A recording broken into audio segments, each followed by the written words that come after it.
friendship that'll never ever end.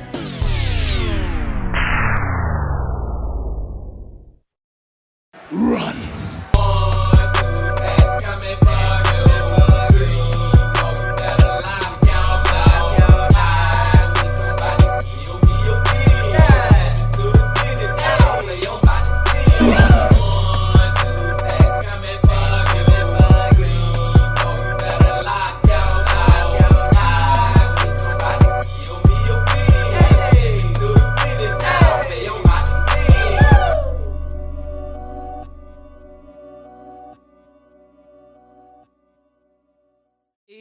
It's a beautiful day in the neighborhood.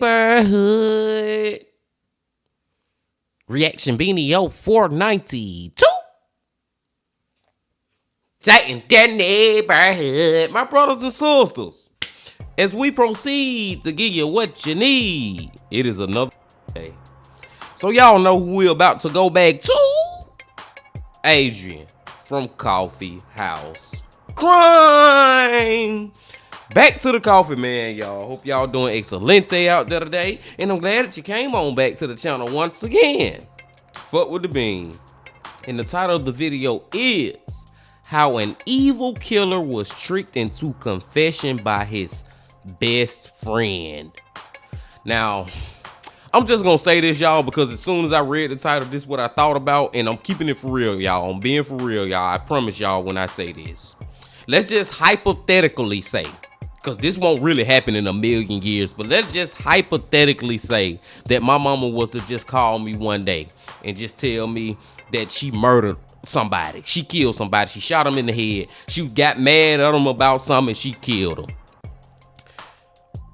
Real talk, y'all. Real freaking talk, man. I would literally call the police and tell on my mama. I'm just keeping it real, y'all. Like, real talk, man. And I feel like it's the same way, vice versa. If I was to call my mama and confess to her that I killed somebody, yes, she should tell on me. You know what I'm saying, man? Like, it don't matter what your relation is to somebody. If you know that that person murdered someone, they telling you that they murdered this person, you gotta hold them accountable. Long story short, short story long. But I digress. We finna go and get into the video, y'all. But before we get into that video, being team, y'all know what y'all got to do. Get whatever you may need. Get what you need, please. Another Coffee Man Friday. Y'all got what y'all need. Y'all ready to go? Then let's go.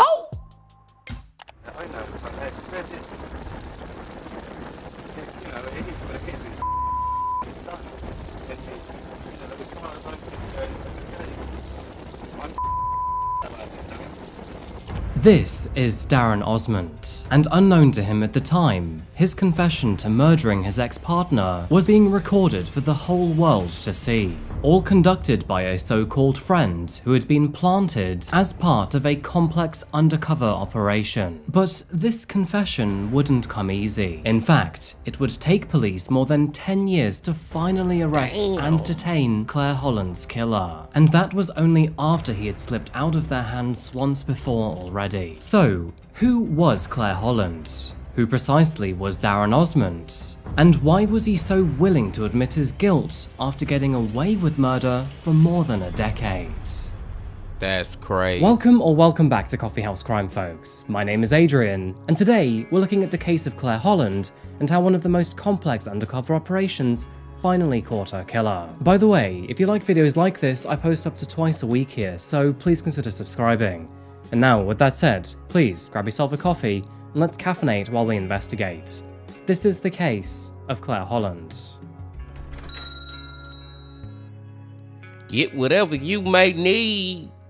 And the two things that just stood out to me, y'all, from the intro. Number one, I was not expecting that he was gonna be like video recorded admitting to the stuff. I was thinking like his best friend was just having an audio recording of him confessing, maybe over the phone or something like that. But no, you literally got his face on camera saying that he done did it. You know what I'm saying, man? That right there is freaking crazy.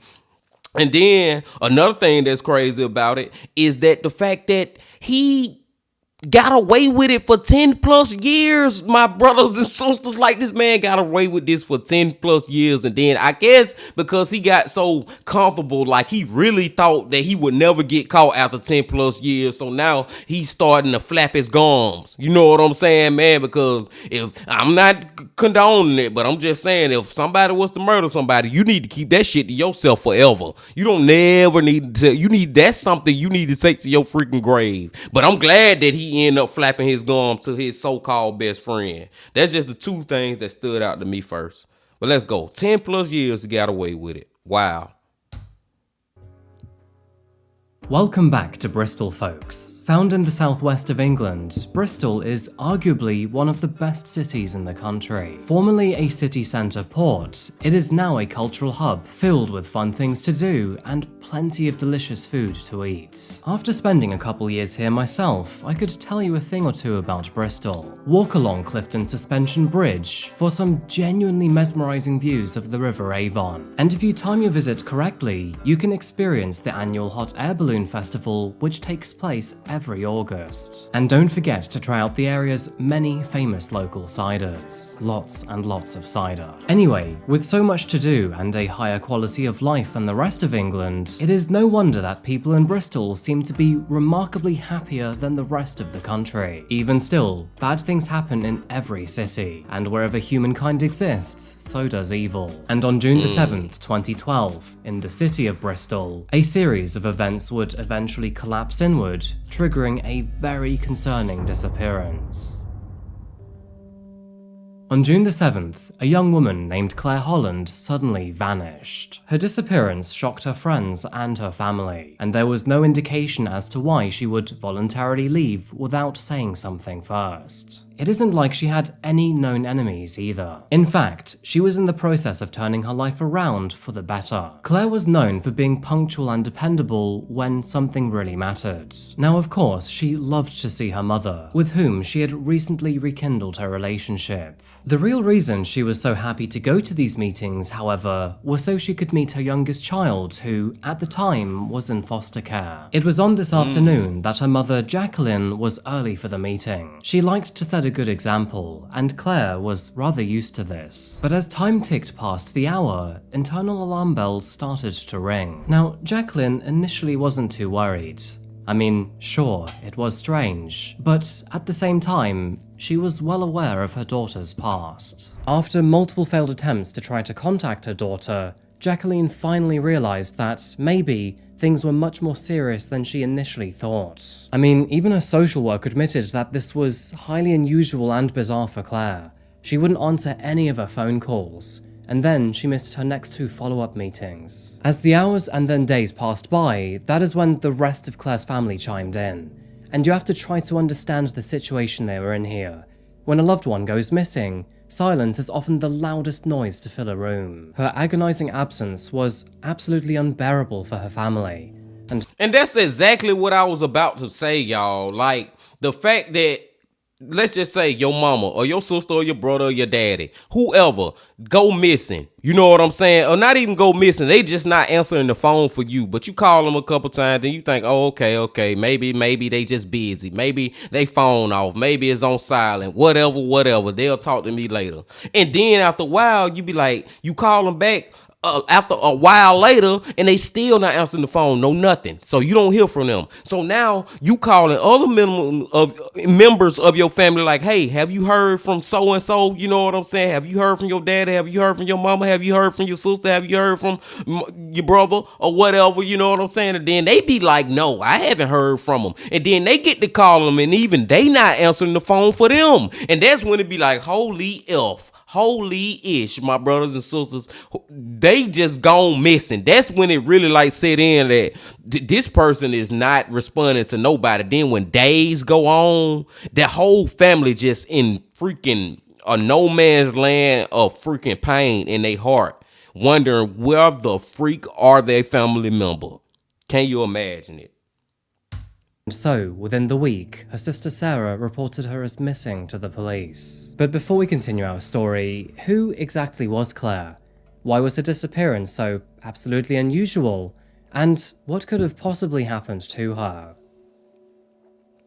Sadly, Claire Holland's life was never easy. Born in the year 1980, her family was fraught with turmoil, and from the very beginning, she faced challenges and hardships. Claire's parents were not amicable, and since they weren't living together, she spent her early years bouncing between both of their homes. Her parents apparently never paid too much attention throughout her early years, and despite her doing relatively well in school, it did not take long for her to fall into the wrong crowd. As a teenager, Claire was no stranger to substance abuse, and by the time she was 16 years old, her relationship with her family was pretty much at rock bottom. Soon enough, she found herself out of the house and living in a foster home. Although it's not exactly clear why she was sent to live away from her parents in the first place, we can speculate that the tumultuous home environment, on top of her erratic behavior as a teen, would make things very difficult for the entire family. Now, Claire already had some experience with alcohol by the time she arrived in her new home, and unfortunately, it would only worsen as she struggled to deal with being away in a new and uncomfortable place. Trying to cope with the new situation that she found herself in, Claire quickly developed a severe alcohol problem. She was known to drink more often than not, and sadly, was usually found under the influence. Her new half-siblings were there to witness and experience her decline, and despite their best efforts, no one seemed to be able to nudge her towards a better path in the future. Nevertheless, Claire was also described as sweet, caring, and always with a nice word to say. She was also rather infamous for her erratic behavior when provoked, especially when drunk. As this often goes, it only worsened in her later teens and early adult life. She gradually received less and less support from her family as time progressed, and consequently, she had no one to point her in the right direction and seemingly fell apart. From here on out, Claire continued to run herself into the ground and even run with the wrong crowd. You know, the type of people who didn't seem to have her best interest at heart. And it just seemed like Claire's whole story right now, y'all, from her just a teenager becoming an adult. Excuse me. It's like from her going from a teenager to becoming an adult, it's like she ain't never had that person to just step in, whoever it may be. Maybe it be a family member or a friend, whoever, who would just step in and give her that guidance, get her back on the right path. You know what I'm saying? It's like everybody around her knows she on the wrong path, but nobody is like willing, I guess is the right word to use right now, to step in and try to help her get back on that right path. Even her parents, and I'm not even trying to get on her parents or nothing, but I'm just saying even her parents just let her go to a foster home because of her troubles and stuff. She just never had that one person to just be like, hey, get back right. You know what I'm saying? Let's get you back right. And that's sad, man. That's sad. Let's go. So, with that said, her situation only continued to worsen. In the throes of highs and lows, and within her circle of fellow boozers, Claire would often find romantic interest, at least for a short while. I mean, she was a good-looking woman after all, and apparently she could be very charming if she wanted to be. However, like most relationships involving addiction and the inability to respect oneself as well as somebody else, these relationships would often end quite badly. Unfortunately, Claire would often experience violence from these men, or should I say overgrown boys, who were supposed to protect her. But saying that, she would also go on to have kids with some of these partners, and by the time she was in her late 20s, she had 4 children. Now, addiction, as we all know, is often generational, and Child Protective Services, they were no stranger to Claire. Eventually, she would lose at least 2 of her children into foster care. Wow. How y'all feel about that, y'all? Me, personally, I feel like that. I feel like she should have lost all 4 of them. If she like really a crack addict, a crackhead out here, my brothers and sisters, no crackhead should be taking care of kids. I don't care what nobody say, man. I understand that they are her blood and all that, but regardless, man, crack addicts, crackheads should, and not even just crack, all that stuff, heroin, ice, tomato, whatever we talking about. If this person is a drug fiend, there is no way in hell they should be raising kids. So I agree with it. I don't know how y'all feel, but let's go. By 2012, and now in her 30s, Claire decided it was finally time to clean up her act. She was quite clearly sick of the addiction, And furthermore, she wanted to be a responsible mother for her children. Soon enough, she was making steady progress at an alcohol treatment center. And granted, although she wasn't entirely off of the booze, she was drinking markedly less, and her pub visits were shrinking with every passing week. Claire even moved into a new flat to begin a new chapter in her life, and those on the outside looking in certainly saw that her life was turning around for the better. And so, hey, I gotta kind of take back what I just said, my brothers and sisters. But the one thing I will say though, this is a very rare occasion that somebody's life just turn around like that. You know what I'm saying? She got off the crack. She got off the shit. You know what I'm saying? She started drinking less. You know what I'm saying? She just turned her life around. But that is very rare. Very, very, very rare. And y'all know it, man. Because most people who be on these freaking drugs and stuff, their life just keep going down and spiraling out of control. And it just blow up at the end. You know what I'm saying? One way or the other. Either they lose their life or they may end up in prison or they end up on the streets. That's just how it goes most of the time. But I stand corrected with her, and I'm happy for her that she turned her life around like that. That is very rare to hear, because it go back to what I was saying earlier. It ain't like nobody just stepped in and helped her get back on this right path. She did it on her own. So shout out to Claire for that. with her suddenly disappearing, what could have possibly happened to her on June the 7th? Avon and Somerset police were told by locals that Claire had been spotted at a pub on June the 6th, the day before her disappearance. And so, with a solid place to start their investigation, they dug into the area's local businesses and began to review surveillance footage. And it didn't take long for them to find her. At around 3 PM on June the 6th, Claire was spotted withdrawing cash from an ATM in a city centre shop. She extracted £50 or $60. So, with that kind of money, it is unlikely that she was planning on doing anything significant. 20 minutes later, she arrived at the Seamus O'Donnell pub found on St. Nicholas Street, and over the next 3 hours she remained there, knocking a few drinks back while she talked to other punters. Claire was seen leaving the pub on numerous occasions. One time, at around 4 PM, she left to top up her mobile device. Shortly after that, she spoke to her sister over the phone for a quick chat, telling Sarah that she planned to go to Richmond Public House later that evening. Claire then returned to the Seamus O'Donnell pub, where she remained until 6:30 PM. She was then seen shopping around the city centre for the next 2 hours, before finally arriving at the Richmond Public House at around 8:30 PM. Staff working there would confirm that she stayed until the pub closed, but after that, no one knew where she went. After reviewing the surveillance footage, the authorities were very keen to try and track her movements.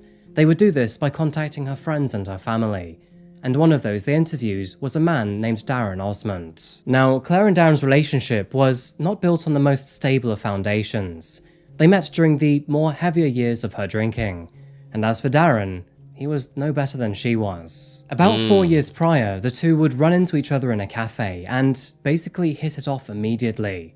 But like most of her other relationships, things were rather quick to sour. Darren drank even more than Claire did, and to add to that problem, he was also the violent and aggressive type when drunk.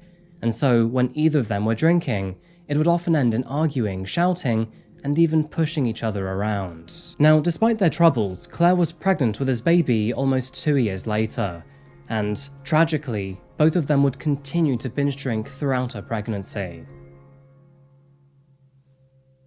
And see, this is what's so sad about this part. The fact that she did like turn her life around, but she still with a person who live in her past life, still stuck in that past life that she was in. So it's still gonna like bring her down. You know what I'm saying? Even though she have elevated herself, she is with a partner that's still gonna bring her back to that was going on back then that she has got past. That's the sad part about that.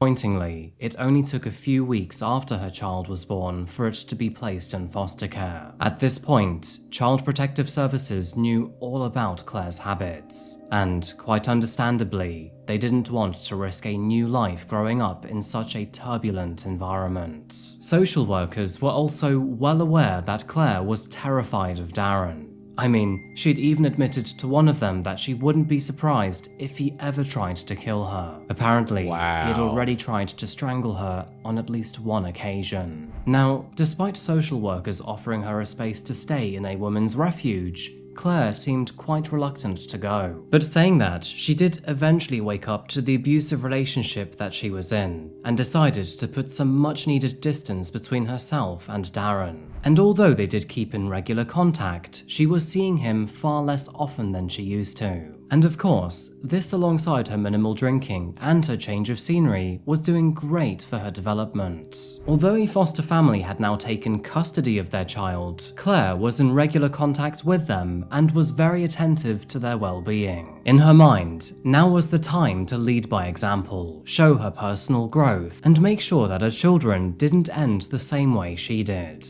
And that is what made her disappearance so strange. Sure, she still had some issues to work through, but it was very clear that she was devoted to her development. Now, during their initial investigation, the Avon and Somerset police spoke to Darren, thinking that he may have had something to do with her disappearance. However, his co-workers corroborated his story. Apparently, he had worked all night at the Richmond public house before going home after a long shift in the kitchens. Strange enough, Darren claimed that he never even saw Claire at the pub. Quite simply, he was just too busy working hard in the kitchen. And so, unfortunately, with no further camera footage and no more leads, the police were officially stumped.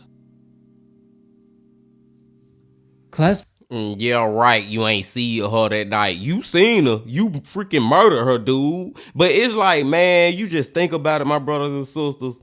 The fact that he even was working at that same spot, the police gonna already be asking you questions first and foremost. family rallied to try and find her, but tragically, this would take far longer beyond their wildest nightmares, and the day slipped from weeks to months, and eventually years. Meanwhile, the authorities monitor bank accounts, social media, and even flights to see if there was any new information to discover. Unfortunately, they would find absolutely nothing, and as the years ticked by, her case frosted over. The devastation her family must have felt must have been entirely overwhelming. I mean, everyone knows that the longer a disappearance remains unsolved, the less likely it is to ever be concluded. As time goes by, surveillance footage is deleted and evidence is either washed away, eroded, or otherwise. And so, as those years tick by, we become more and more reliant on either a confession or changes in technology. However, in the year 2019, which was 7 grueling years after her disappearance, all of that would change in a sudden twist of events. And that's because someone finally came forward to the authorities. In fact, we have the phone call right here. I'm handing myself in. Handing yourself in for what? Yeah, it's murder, mate. Pardon? It's murder. It's murder. I just want this off my back. I feel so bad. I've had it for years on my head. So what happened years ago? Yeah. What's your ex called? Claire Holland. Claire Holland. Yeah. I basically arranged it, didn't I? What, you arranged for her to be killed? Well, you know, took the law into my own hands, basically. And, you know, she took my son away from me, so I took that from her. Took what from her? Well, her life, really. And so, just like that, it seemed as if Claire Holland's case was about to be solved. Police soon arrived at Darren's residence, where, shortly after, he was placed in cuffs and taken away for questioning. My missus had my son taken off of us, right, for social services. Yeah. So I did the wrong thing, really, but I'm admitting to it now. I had her killed. Right, okay. Sadly, things would change in the interrogation room. Old habits die hard, and once Darren had sobered up in custody, he changed his tone drastically. In fact, the very next day, he denied even remembering his phone call to the authorities. Really? Really, bro? Bro, really? You gonna call the police randomly out of nowhere? See, he probably was drunk as hell or hiding a motherfucker. And you know how what's the saying? The alcohol bring the real you up out of you, and the real him is when he be going to sleep at night, and how it been killing him for the last 10 years that he freaking killed Claire. You know what I'm saying? But he never told nobody. It really was eating away at him. While he was drunk, he got all up in his feelings while he was hiding you know what, in a giraffe, you know what, and then he decided to just call that 911, and he told the police, and he confessed to everything. But once he sobered up, and now he realized that, oh, I done told him myself, and I'm finna have to go to prison for the rest of my life, or even worse. No, I didn't do it. I don't even remember calling y'all. Man, get the out of here, dude. You already told on yourself, bro. You're guilty. With no evidence to convict Darren, the authorities were forced to let him go. However, saying that, they were not about to give up. I mean, the authorities, they always had their suspicions about Darren, but what were they going to do? It's not like they had any sort of inside informant to try and squeeze out a confession from him. Actually, that's not a bad idea. In the unspoken words of Darren, fool me once, and shame on me, for I'm an idiot and should never even think about confessing for a second time. But in the end, that is precisely what the police planned to do. And so, as if it were literally straight out of a crime film, they began preparing. After months and months of hard work, their master plan was finally put into place. And between December of 2020 and July 2022, an undercover officer using the fake name Paddy O'Hara was deployed to befriend Darren to get him to open up and hopefully to spill the beans once and for all. The extent of this undercover operation was, quite honestly, remarkable. O'Hara, posing as a newcomer neighbour to Bristol, befriended Darren at a local pub and claimed he was looking for someone to do some odd jobs for him. This was during the COVID-19 virus epidemic. And so, at the time, Darren was out of work and looking for ways to earn a little income. O'Hara told Darren that he needed help running a counterfeit clothing operation,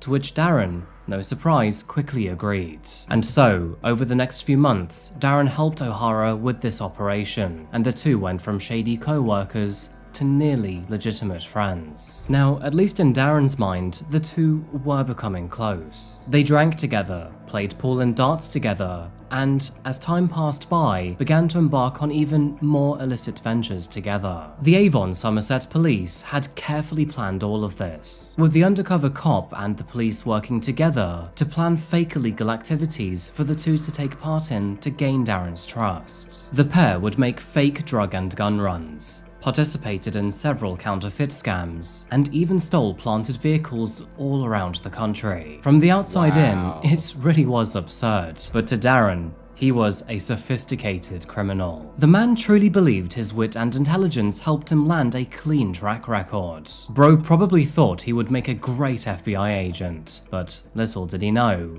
it was all a setup.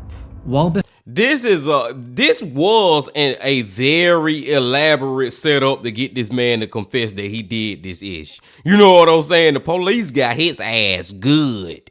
Got him.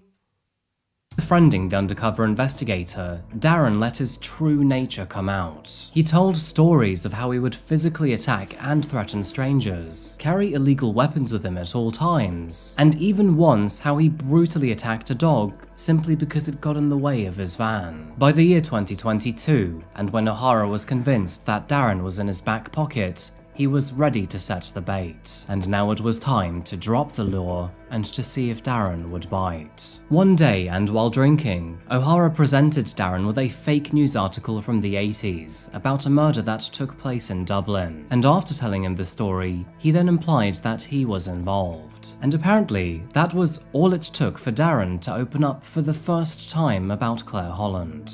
I got back from work and there was 3 empty bottles of wine in the kitchen, and I went upstairs. Obviously she woke up whilst I came in, trying to make out she was doing something, but she picked up and was starting to try and come down the stairs towards me. Where the do you think you'll go with the baby? And she said, oh, I'm making him his milk. So I said, You don't need to take him downstairs to do that. Oh, no, you can't take my... listen to me now, right? Mate, I was just, it was just like, I don't know, mate, it's horrible to say, but it was like rugby. And if someone's got the ball and they're doing that, I just get my arm and I go in between here.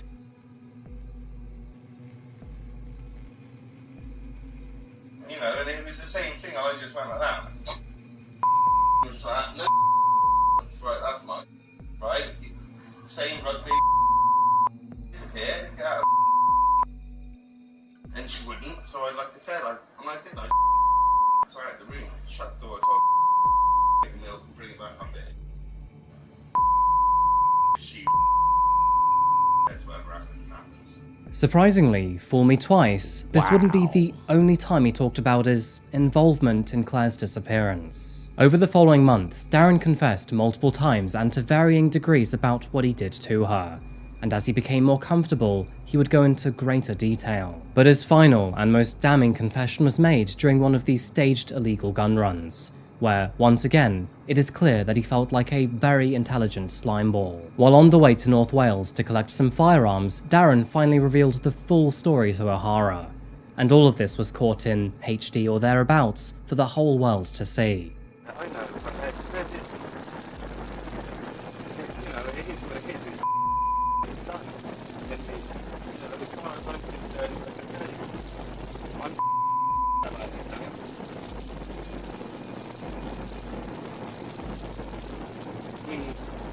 If there was anything that, for instance, you want to know, or a question you specifically want to ask me, then ask me and I can answer. But I don't, you know, for me to go through, you know, that, then there's no, I don't know, there's no see why or how, you know what I mean? No, and someone else's nice comfort.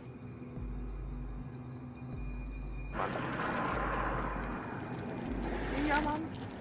Just trying to.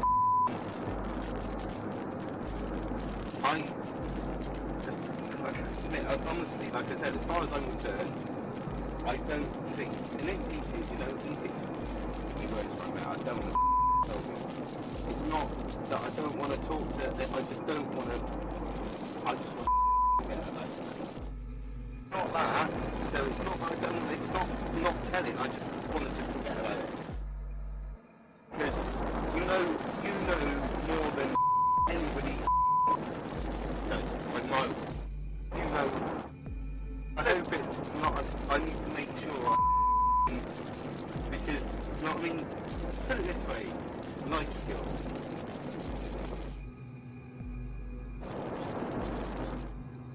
The time it happened, there was a massive learning curve. And there's a load of people that will come rushing down and they're fucking really I mean, I think it's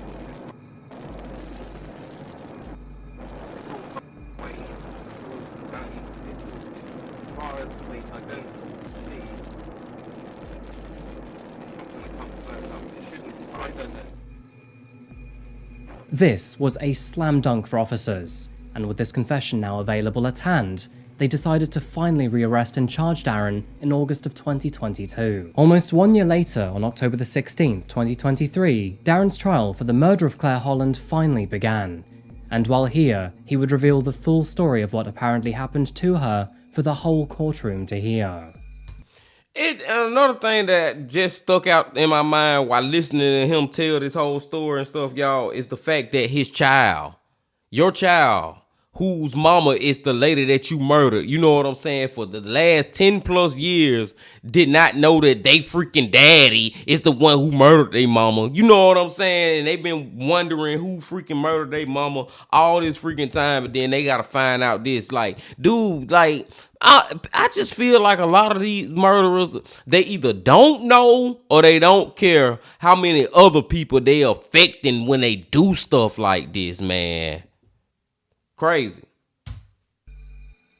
In 2012, social services were getting ready to give Claire's aunt custody of Claire's and Darren's newborn child. As we know, the violence and alcohol abuse in the household was creating an environment not suitable for any child to live in. And so, with Claire's aunt taking custody, the child could potentially live a normal, safe, peaceful life. Now, both knew that this was happening. However, the move happened so fast that the parents were caught off guard and unable to give their official goodbyes to the child. Darren was absolutely furious by this. In his mind, it was his partner's fault that the child was getting taken away, and now he wasn't even able to say goodbye. On the night of June the 6th, 2012, Claire made it to the Richmond public house where Darren worked. While there, it is believed that the two got into an argument, which resulted in Darren strangling her to death. He then used his so-called knife skills to cut open her torso with a kitchen knife before disposing of her body at the nearby Avonmouth docks. In some of his confessions, Darren claimed that the massive overflow at the time had weighed the body down, thus preventing it from floating to the surface. In an attempt to further conceal his tracks, he then cleaned and hid the murder weapon by placing it in one of his co-workers' knife boxes. And then, after his shift, he went home and removed any further evidence by burning it.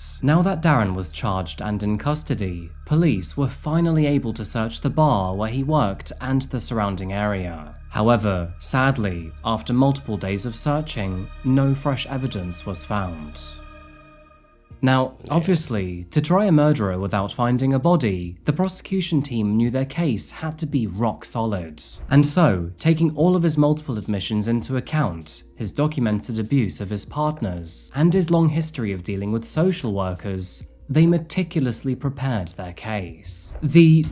I feel like if anybody should be found guilty, it's him. You know what I'm saying, man? He have told on himself multiple times, my brothers and sisters. And you got a lot of other evidence too, man. Like, I feel like this should be like an open and shut case pretty much. But let's see how it go. Not 1 or 2, or even 3, but 16 admissions of guilt made by Darren over the years formed the bedrock of the Crown Protection Services case. This included a confession made in 2014 to one of his co-workers, and another in 2018 when Darren claimed he paid someone £500 to make a hit on Claire. Let me tell you, this man really does have an issue with his mouth, because even after being charged and arrested for murder, Darren would then tell a fellow inmate exactly what happened. This, of course, he would later deny in court. Testimonies from those who knew Darren also damned his profile. These testimonies included a girlfriend who was forced to lie about injuries he had caused, and even a social worker who he threatened to torture and murder. And so, it was no real surprise when, on the 11th of December 2023, Darren Osmond was officially found guilty of the murder of Claire Holland. As a result, he was sentenced to life imprisonment with a minimum term of 20 years. Michaela Holland, who is Claire's half-sister, addressed Darren during the trial, saying, "You have made the world feel unsafe for the women in our family. Darren, I want you to know you have ruined our family. If you've got it in your heart, tell us where she is." Detective Superintendent Darren Hannant, the senior investigating officer for the Avon and Somerset Police, had many statements to make. In one of them, he said, "The evidence we've gathered painstakingly over the last 4 years has proven that Osmond is a selfish and violent misogynist who has abused almost everyone he has been close to." Claire Holland was aged 32 years at the time of her death in June 2012.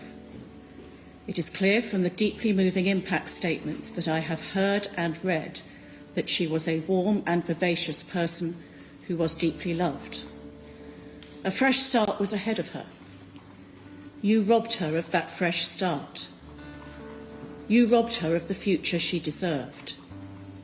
You took her permanently from her supportive family who loved and cherished her.